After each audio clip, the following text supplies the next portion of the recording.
ज्वालामुखी से भी तेज गर्मी निकलेगी। रेडिएशन से शरीर का डीएनए बदल जाएगा। एक साथ इतने न्यूक्लियर बमों का फटना तय करेगा दुनिया की तबाही। रूस यूक्रेन जंग के बीच दुनिया में परमाणु हथियारों पर बात एकदम से बढ़ गई। देश अलर्ट पर है और तैयार हो रहे हैं कि लड़ाई आगे बढ़ी तो न्यूक्लियर पावर का कैसे इस्तेमाल किया जाएगा। वैसे फिलहाल जितने परमाणु बम हैं उनसे बहुत कम की ही जरूरत पड़ेगी और पूरी दुनिया खत्म हो जाएगी। वैज्ञानिक भी इसके खतरों का आकलन नहीं कर पाते हैं। इंटरनेशनल स्तर पर परमाणु हथियारों पर नजर रखने वाली संस्था Stockholm International Peace Research Institute के मुताबिक दुनिया भर में परमाणु हथियारों की कुल संख्या लगभग 4,500 है। इनमें से सबसे ज्यादा हथियार रूस के पास हैं और उसके बाद अमेरिका का नंबर आता है और फिर नंबर आता है भारत का। इसके बाद में चीन, फ्रांस, ब्रिटेन, पाकिस्तान, इजराइल और उत्तर कोरिया हैं। इस तरह से कुल 9 देश हैं जो परमाणु ताकत रखते हैं। अगर इनमें से एक भी आक्रामक होकर इस ताकत का इस्तेमाल करने पर आ गया तो बाकी देश भी शामिल हो जाएंगे और फिर जो होगा उसे जानने के लिए तो कोई जिंदा भी बाकी नहीं बचेगा। परमाणु विस्फोट कितना भयानक होता है ये पहले हम हिरोशिमा नागासाकी के उदाहरण से लेकर समझते हैं। दूसरे विश्व युद्ध के दौरान अगस्त 1945 को अमेरिका ने जापान के 2 शहर हिरोशिमा और नागासाकी पर परमाणु बम गिराए। पहला विस्फोट 6 अगस्त को हिरोशिमा पर हुआ जिससे तापमान तुरंत के तुरंत 10 लाख सेंटीग्रेड तक चला गया।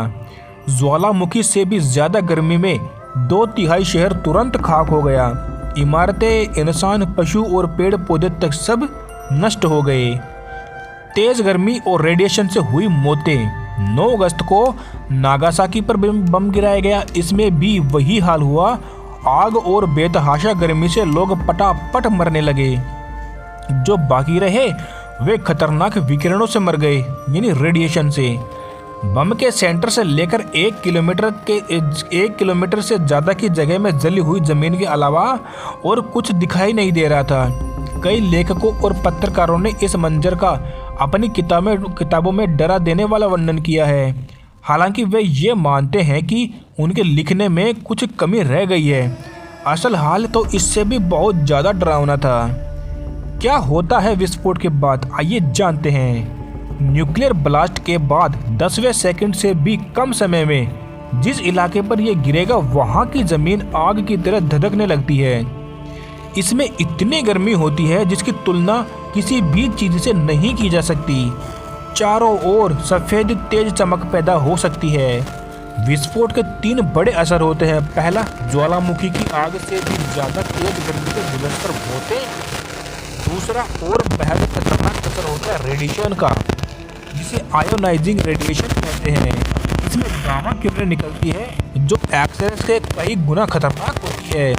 ये जिस भी हिस्से पर पड़े शरीर का वो हिस्सा बदल जाता है, डीएनए तक चेंज हो जाता है। इसके बाद चलती है शॉक वेव। ये ग्राउंड जीरो से होती हुई कई किलोमीटर के दायरे में आने वाली हर चीज को तबाह करती हुई चलती है। कितने बम दुनिया मिटाने के लिए काफी है, आइए जानते हैं। साल 1945 में मची तबाही के बाद से ही लगातार स्टडी हो रही है कि कुल कितने न्यूक्लियस का विस्फोट दुनिया को कयामत ला सकता है। अमेरिका के लॉस अल्मोस नेशनल लैब ने एक स्टडी के बाद दावा किया था कि लगभग 100 परमाणु विस्फोट ही दुनिया को खत्म करने के लिए काफी है। इनमें बहुत से लोग तो तुरंत ही बाप बनकर खत्म हो जाएंगे। बाकी बचे लोग परमाणु रेडिएशन से दम तोड़ेंगे या फिर ओजोन लेयर खत्म होने के कारण हुए रेडिएशन से। जमीन, पानी सब में जहर घुल जाएगा और बचे कुचे लोग भूख से मर जाएंगे। इसके बाद भी कोई बाकी रहा तो कैंसर और जेनेटिक बीमारियों के जूझते हुए दम तोड़ देगा। अगर दुनिया के सारे न्यूक्लियर बम एक साथ फट जाएं तो क्या होगा, आइए जानते हैं। इसका आकलन वैज्ञानिक अभी नहीं कर पाए हैं, लेकिन जाहिर है कि इसके बाद कुछ सोचने को बचेगा ही नहीं। इसके बाद न्यूक्लियर विंटर आएगा। इसमें राख और धूल की परत इतनी मोटी होगी कि सूरज की रोशनी धरती तक नहीं पहुंच पाएगी और चारों ओर अंधेरा हो जाएगा। तापमान अचानक गिर जाएगा और हो सकता है कि इसके बाद धरती नाम के ग्रह पर जीवन का कोई अस्तित्व ही ना हो। ओजोन लेयर भी लगभग पूरी तरह से खत्म हो चुकी होगी, जो हमें कई खतरनाक बीमारियों से बचाती है। क्या होता है न्यूक्लियर विंटर में, आइए जानते हैं।